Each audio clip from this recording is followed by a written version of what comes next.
What I would say is you create your reality, you continue your life in safety, respecting other people, and then you just step outside and you continue because you cannot let yourself get driven insane this way.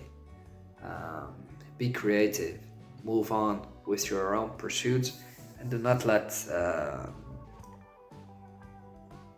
like like a guy that I follow on YouTube says, do not let them take the song of your heart. Do not let them mute the song that's in your heart. As a creative person, me and many other people, they have a song in their hearts, people with a sense, with a soul. And it will always keep singing. You cannot get me down. You cannot get my country down. We'll persist and we'll get out stronger. Even if it lasts 10 years. I'll tell you that. Because don't be naive, this is not over yet. It could be just a start. I don't know. What can I say?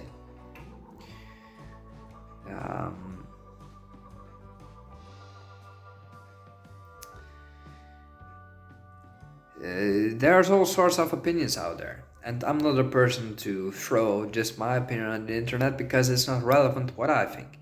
It is relevant what's in my soul, and that's reality. A real sense it is not over yet, but it's also positivity. That even if it lasts a very long time, I'll be totally fine. Like, I'll do whatever I want. I've continued my life last year with respect to the measures. I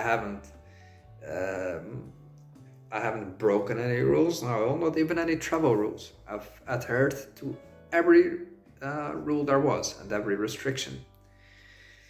But I continued my life in a sort of parallel society when people were at home,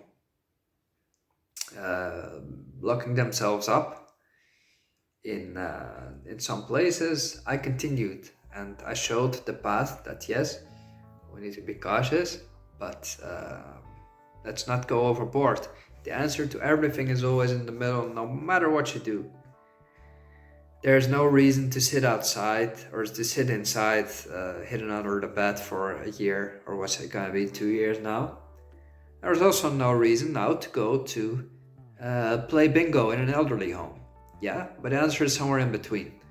Be respectful of the people you meet. You will now have seen what type of people you have in your life, whether they step up, step down, lock themselves up, or move on with their lives. You'll have seen what company you are with. You need to make a very smart decision on whether you still want to be around them or not. If you don't want that, make a rational choice and put them out of your life. Because it's you who decides whether your mental spirits get lifted up or just mouthed down to the ground this year. You need to be very careful who you hang out with, because it can either build you up or destroy you, especially in these times when people are more mentally fragile because they don't know what's going on. So be very careful. Be very careful. What else do we have? The KLM, which is a the national Dutch airline. So you can say a whole lot of things right now.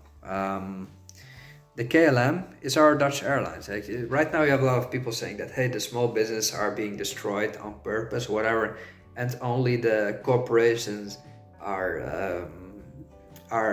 will be left over. I don't know. And even if that were the case, then we still have the KLM that wipes out 1,000 jobs. My national airline, 1,000 jobs are on top of 5,000 earlier jobs. So we have 6,000 jobs wiped out. So again, probably the answer is somewhere in the middle. Yeah, the corporations also suffer. And it doesn't necessarily mean that only they will persist. Perhaps some of them will go bust as well. We don't know. Frankly, everything is just on the line. You don't even know what to think anymore. And the bad thing is that even if you think for yourself, you're labeled as some fragile mental nut, which is obviously not the case.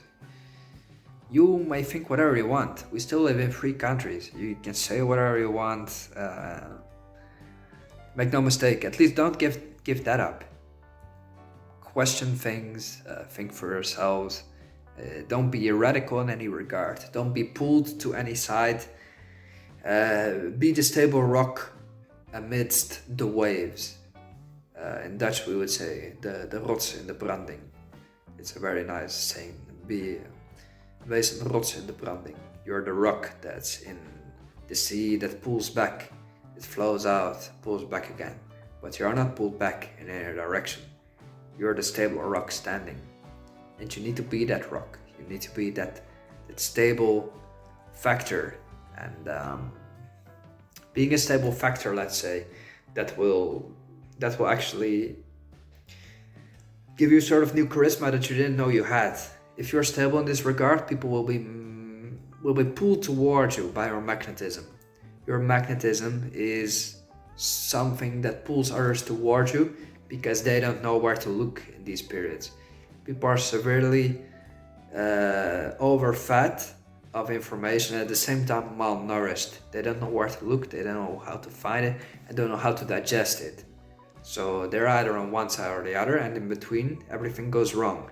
If you're in between, you're not both in either denying stuff or being completely in favor of everything. If you think for yourself, you're that stable guy that people like hanging out with. You don't rain on other people's parade, and you don't drag them down with depressive views on the next time coming under the UN agenda. I don't know what. Don't depress people with it, because we don't have a say in anything right now. This is it. Don't drag people down with you. Don't necessarily push people up either. You'll be that stable rock. You'll have a sort of magnetism. A new charisma will flower up inside you, and people will feel it. They'll be dragged towards you like no other. You'll sense it, trust me. Charisma that you didn't know you had.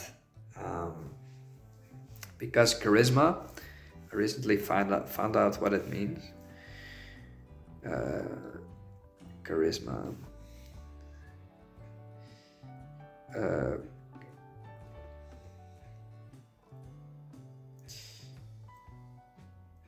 Origin, etymology. The Greek term charisma, which means favor freely given, gift of grace. It's the gift of the God of grace, let's say. Grace and charm. You have the gift of grace, and that's the most beautiful thing that you can ever give to someone. You have a sort of grace about you, and grace is not forced on anyone. You cannot force your grace onto someone. Grace is only observed by others. For that same reason, you cannot, in that sense, label yourself as charismatic. Charisma is something that other people say about you. He is a charismatic person. He has a magnetic personality, let's say. You inspire devotion in others. Devotion is a sort of, as I say, people are pulled towards you. That's the thing. Leader signaling, etymology. It's a beautiful word. It absolutely is. It's wonderful. Ancient Greeks applied personality and charisma to their gods, for example, attributing charm, beauty, nature, human creative or fertility to goddesses they called charites. It's a beautiful word, charisma. And Greek's obviously a beautiful language, full of history.